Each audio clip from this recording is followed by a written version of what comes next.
तहरीक इंसाफ के एमएनए मोहम्मद खान जमाली कौमी असम्बली में वापस आ गए हैं। स्पीकर ने पीटीआई रुकन की वापसी का खैर मकदम किया है। बात करेंगे डॉन न्यूज के नुमाइंदे फहद चौधरी से। फहद, बताइएगा वापसी पर उनका क्या मौकिफ है?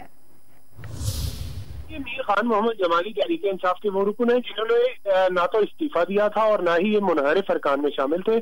गुज़िश्ता दिनों इन्होंने वज़ीर आज़म से मुलाकात भी की थी और आज ये कौमी असम्बली में वापस आ गए और अपने खिताब में उन्होंने कहा कि मैंने इस्तीफा नहीं दिया था। खबरें चलाई गई कि मैं दस्तबरदार हुआ हूँ इस्तीफे से, लेकिन ऐसा नहीं है। उन्होंने कहा कि मैंने इस्तीफा दिया ही नहीं था।